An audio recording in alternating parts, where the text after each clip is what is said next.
अहिले त्यसको हत्यारा, मान्छे मार्ने, गोली हान्ने, उखाने गुखाने चोरका भतुवाहरू फेरि चिच्याउन थालेका छन्। यिनीहरूलाई अझै ठोके, अझै कुटाइ पुगेको छैन साथीहरू। तपाईँ हामी जहाँ हुनुहुन्छ हाम्रो जेनजी युवाहरू सब मिले यिनीलाई जहाँ देख्यो, जहाँ भेट्यो त्यहीँ ठोक्नुपर्ने हुन्छ। साला उखाने गुखाने हत्यारा चोर अहिले आर्मीको सुरक्षा घेरामा बसेर स्याल जसरी पुछड लुकेर जनताबाट पुछड लुकाएर भागौडो चोर, देश हत्यारा लुटेरा चोर अझ फेरि भित्रबाट भुग्न थालेको छ। अब यिनका भतुवा कार्यकर्ता चोरहरूलाई जहाँ भेट्यो हाम्रो जेनजी युवा पुस्ताहरूले एक गरी ठोक्नुपर्छ साथीहरू। यिनले देश लुट्न त लुटे, अरबौं खरबौं लुटेर चोरहरूले जनतालाई चुसेर कंगाल बनाए। त्यतिले मात्र पुगेन, फेरि युवा साना साना बालबालिकालाई गोली चलाउने अनि आफ्नो सिरितिन बन्न खोज्ने उखाने गुखाने किडनी चेट कुत्ता चोर, राष्ट्रघाती गद्दार।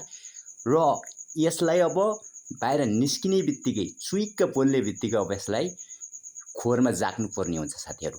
तपाईहरू अब हाम्रो साथीहरूले यत्रो 72-73 जनाको बलिदान हो यो उखाने गुखाने चोरले।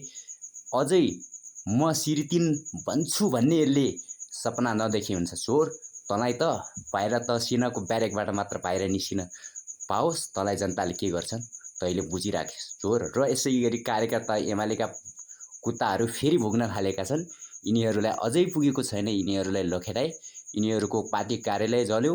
र अहिले यति मात्र होइन, अब तपाईँ हामी सब जेनजी सब युवाहरू मिलेर यी जति 46 सालदेखिका जुन उच्च सरकारी पदमा रहेर पदको दुरुपयोग गर्ने, अरबौं कुम्ल्याउने, जनता लुट्ने चोरहरूलाई तपाईँ हामी मिलेर एक गर्दै समातेर यिनीहरूलाई खोरमा कोच्ने र यिनीहरूको 7 पुस्ताको सम्पत्ति समेत जफत गरेर राष्ट्रको नाममा गर्नुपर्ने देखिन्छ। होसियार कुत्ताहरू, उखाने गुखाने हत्याराका झोले र त्यसै गरी आतंककारीका झोले र त अरू जति लुटेराहरूको झोलेहरू अब हेर्नु साथीहरू, युवाहरू तपाईँ यिनीहरूको लागि खबर एकदम ठाउँ तपाईँले खबरदारी गर्नुहोस्।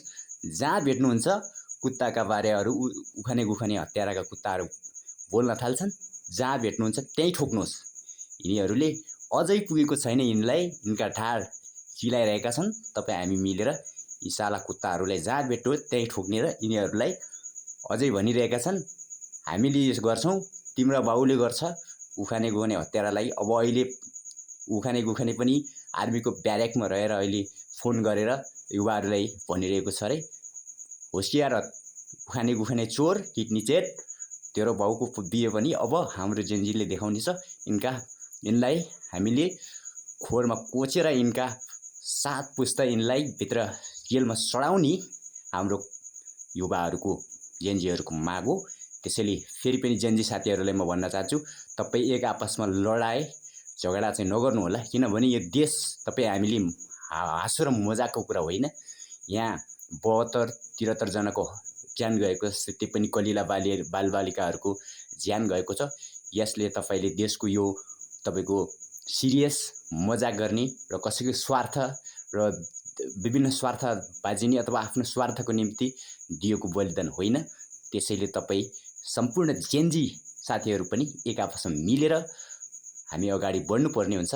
आफ्नो फाइदा र आफ्नो हित मात्र नसोचेर देशको सम्पूर्ण देश र राष्ट्रको हितका लागि मात्र सबै एक ढिक्का भएर अगाडि अहिले बढ्नुपर्छ र अगाडि बढ्नुपर्छ।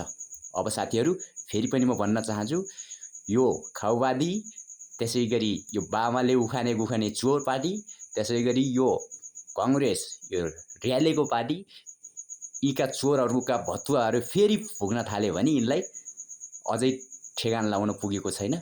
ठाउँबाट ठेगान लाउनु होला साथीहरू, होसियार हुँदै गर्नु। यिनले के भन्न थालेका छन् फेरि यिनलाई पुगेको छैन। यिनलाई हामीले सडकमा ल्याएर नाङ्गे झार पार्नुपर्ने अवस्था देखिन्छ साथीहरू। त्यसैले फेरि उखाने गुखाने चोर, हत्यारा, लुटेराको कुत्ताहरू फेरि भोग्न थालेका छन्। साथीहरू होसियार भएर सजग भइदिनु हुन हार्दिक अनुरोध गर्दछौँ। र देश हामीले मिलेर बनाउने हो र आफ्नो स्वार्थभन्दा र आफ्नो हितभन्दा माथि उठेर देशको लागि मात्र सबैले सोच्ने गरौँ। जय देश, जय राष्ट्रवाद।